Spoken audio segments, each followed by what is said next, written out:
Ladies and gentlemen, thank you for joining me, particularly as we approach the end of Shrimp 2022. My immense thanks to InfoFish for inviting me to contribute. I've been asked to look at meeting the COVID-19 challenges in the seafood sector through innovations. We have an expression in the UK that necessity is the mother of invention, and I expect that other countries have similar expressions, which recognises that human beings are pretty smart at responding to a crisis and creating innovative response to immediate threats. What does that mean for COVID-19 and seafood? It means, I suspect, that innovation hasn't been about huge actions that created black and white step changes, but a mass of small, innovative shifts, new ideas, different methods or new ways of doing things, observations and a multitude of acts that all together change systems. The pandemic and the response to it has been a feast for those academics who study human behaviour and for those teetering on new ideas who had a catalyst to suddenly fast-track them.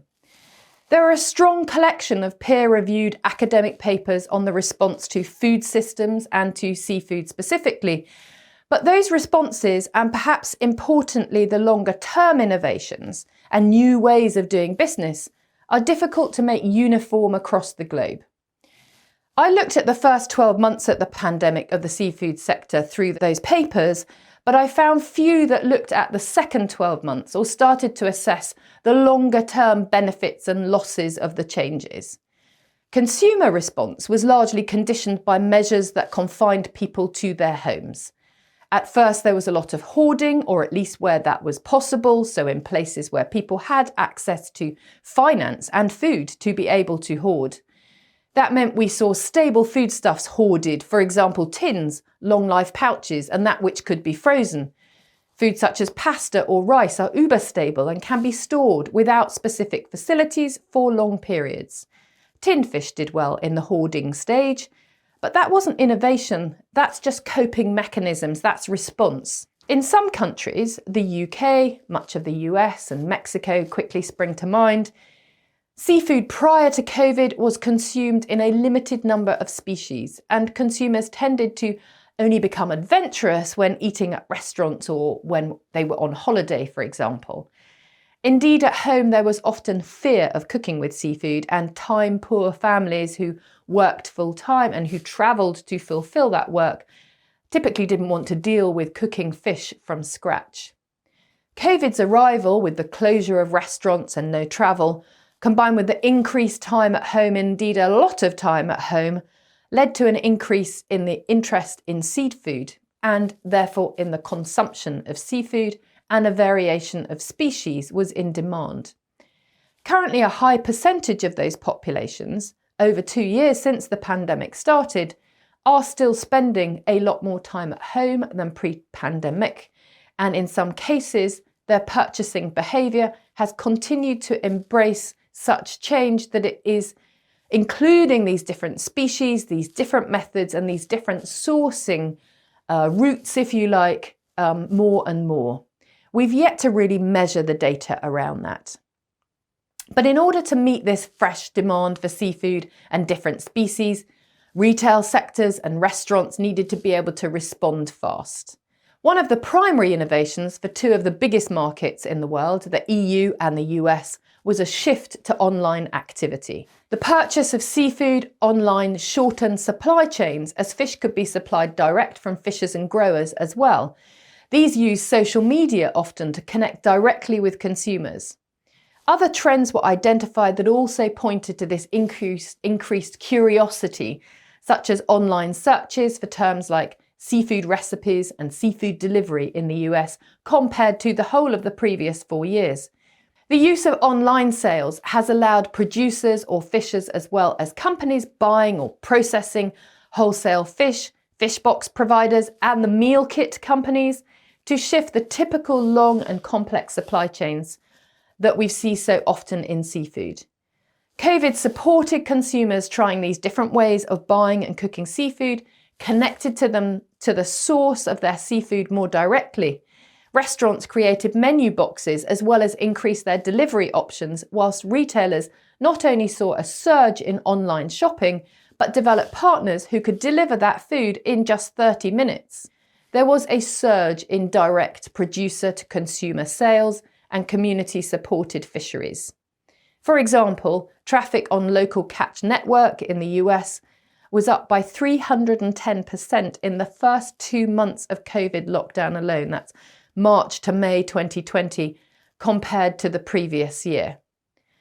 Alternative seafood networks, as they're known, that distribute seafood through local and direct marketing channels were recognised as a positive in the pandemic's impact.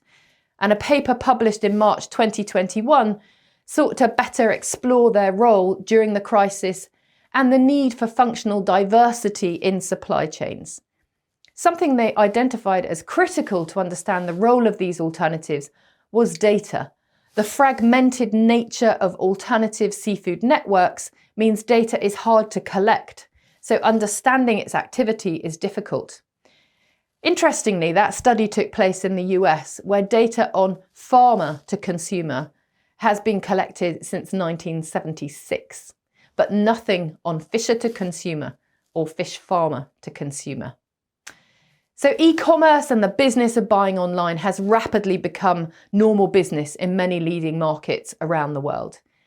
In China, for example, McKinsey's survey from 2021 showed that 74% of Chinese respondents had used a grocery delivery service in the previous 3 months. More online and social media purchasing gives rise to more storytelling, much more information that can be put on pack than at point of purchase in the store or on a menu.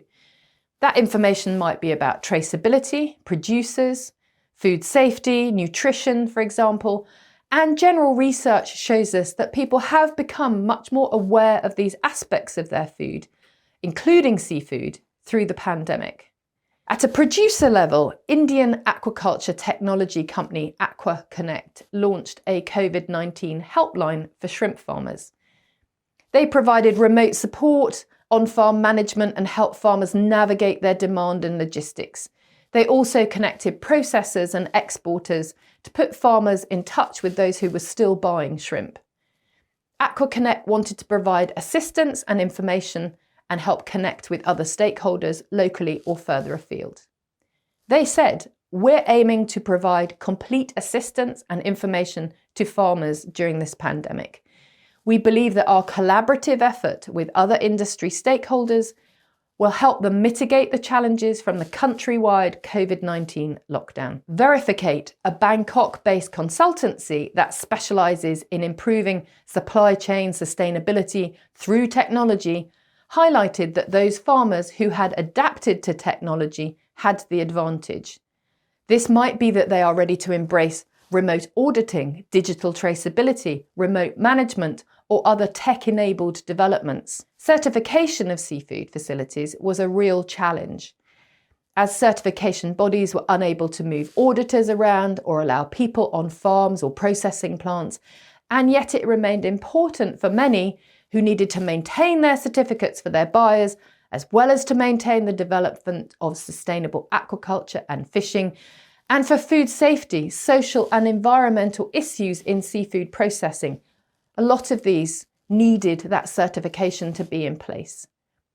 It doesn't seem that anyone had considered what would happen if people are unable to travel to audit facilities in person. And maybe we need to add that into our modelling as we move forward. Remote auditing emerged as a solution to many situations, but it opened conversations about accelerating the potential for more live-time uploading of data points to give continuous monitoring. This might be an appropriate way forward that could not only soften crises' impacts, but start to move away from single-point audits to a bigger, more flexible, more continuous picture, be that on farms, on fishing vessels, in processing plants, hatcheries or feed mills. So while tech solutions stepped up and were perhaps accelerated by the COVID pandemic, there were major problems with labour, and not all of these could be resolved, or indeed are now, despite the relaxation of regulations in many places. Lockdowns cause huge disruptions in employment across the whole seafood supply chain. And for low-income countries in particular, lockdown has had a disastrous effect, as many workers are casual or self-employed, and movement restriction often meant that they couldn't work. Many are still not working. Sustained unemployment not only hurt the sector, but causes a drop in household income, further restricting purchasing power and potentially nutrition income. In many cases, governments and NGOs provided support to workers, and while many workers have been able to return to work, it is reported that the return is slow, possibly fueled by fear, be that by the businesses or the individuals. A report from Oxfam tells us that COVID-19 has cost global workers $3.7 trillion in lost income. And women and young workers have been hardest hit, as they are often found in the most insecure and low-paid jobs. We know that women occupy a significant part of the fisheries workforce, representing half of the entire world labour in this sector. FAO estimates that women comprise 15% of the harvesting workforce, 70% of the aquaculture workforce, and somewhere between 80 and 90% of the seafood processing workforce. In Africa and Asia, women represent 60% of seafood traders and retailers. Clearly, women are fundamental agents in the organisation and functioning of the local, regional and global flows of seafood. And so it is that Oxfam urges regulators to revisit relevant policies and practices to factor in the risks to workers and small-scale farmers from COVID-19 and their impact on their job and income security. Supermarkets, they say, should show how their plans have been updated to reflect these specific needs and the needs of women workers in their supply chains. It may not yet be innovation, but COVID has enabled major global NGOs such as Oxfam to shine a light on this often unseen and yet critical part of the seafood industry. And in doing so, we have the opportunity to create innovation that can better support women and workers. So what can we learn? How can that innovation better support or soften the impact in such cases? A question on the table is whether insurance could be a part of the answer. During COVID, a number of NGOs and some governments were able to support workers, but it may be that risk pools could be put together and underwritten, perhaps based on area management or cooperatives or certified facilities, perhaps where buyers support a small premium to help protect workers' incomes in terms of crises. This could be combined with tech solutions. I recall several years ago, pre-COVID, a programme in Ghana where a healthcare provider arranged a cash benefit risk pool in partnership with a cell phone network provider. Benefits were paid via verification from hospitals, but the big picture was around data collection. It was around virus spreads. It was around sick pay, a system of sending alerts and healthcare information. It allowed small producers and self-employed producers to survive critical periods and for their systems to stay better intact.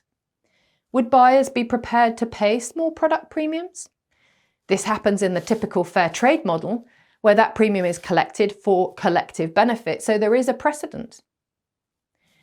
We could create resilience, greater support and security for all through creative insurance and community funds embedding systems whereby the market, the buyers, build financial support mechanisms through the good times to help producers, processors, seafood labour through crises, a kind of catastrophe insurance, if you like. It wouldn't be an answer for everyone. There is no cookie-cutter solution to the very different challenges faced, but it might contribute to the portfolio of answers and innovation needed. While preparing this presentation, I reached out to a lot of colleagues and contacts around the world asking for their comments. I had this back from one source specifically on labour, and I quote, "2021 saw COVID cripple Asia from a labour standpoint, and we have not recovered in 22. We could not bring in new labour because of the fear of unknown and infections, so we had to work with what we had, and that has been at about 40 to 50% staffing. Further adding to the issues, many employees did not return for a variety of reasons ranging from fear, finding a new job, maybe even a better job, or an inability to work because of post-COVID health issues. We are still running far behind normal schedule and are continuing to play catch up as I write. We are far from out of the woods on this one. Documenting what worked, what didn't, the gaps in solutions and responses is an important part of building back stronger and making the sector more resilient to future shocks. We need to make the short-term responses into longer-term and embedded innovations that will better protect supply chains, producers, consumers, systems, and importantly, those who have less option for their nutrition and livelihood security. That's where innovation will emerge if we foster it. So innovation may not look like a bunch of big, exciting step changes, but a mass of cohesive, smart learning and actions in order that we really understand seafood systems, its weak points, its fragility, the interconnectivity, and develop mechanisms accordingly. It might look like technology that has incredible potential to share information, to enable access, to shorten supply chains, tell stories, get that traceability, connection, safety, and be able to respond swiftly.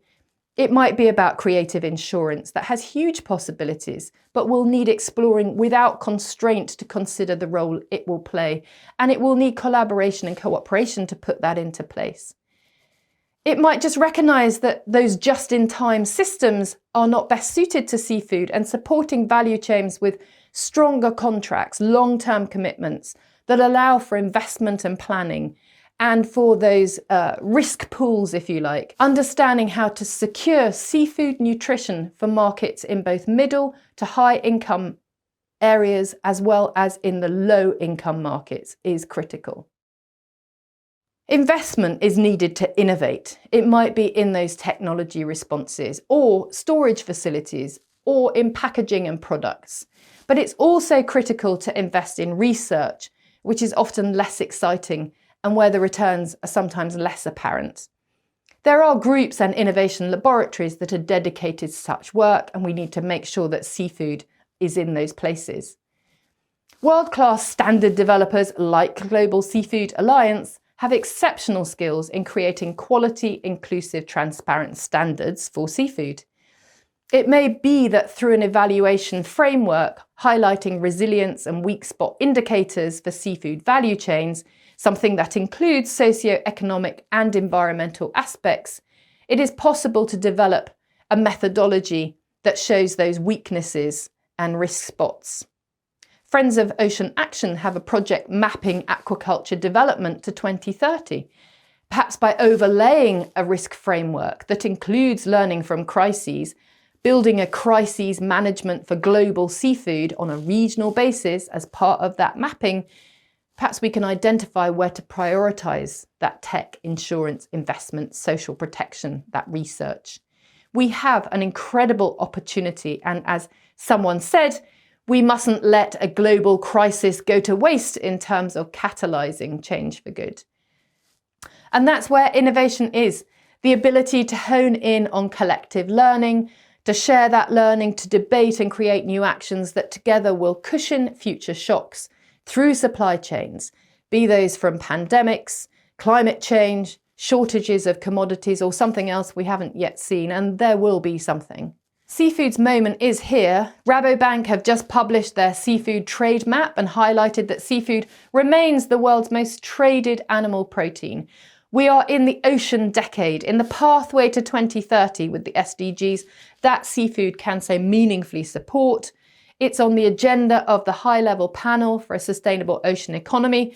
That's 14 heads of state building sustainable ocean plans and dedicated to blue health. And as the Blue Food Assessment shows the world how and why seafood is so important and appropriate. We have a unique moment to build in innovation based on our experience of innovative ideas, coping mechanisms, responses, and not least our failures and weaknesses that were highlighted. And we should have more political attention as the blue narrative grows more compelling every day. We can help strengthen sustainable seafood, making it far more resilient for the future, if we can pull together and invest in innovation bravely and collaboratively. And so I ask you to consider your role in that brave collaboration and to seek it out at a local, regional or global level to contribute to what innovation for seafood's sustainable, strong future looks like. Thank you.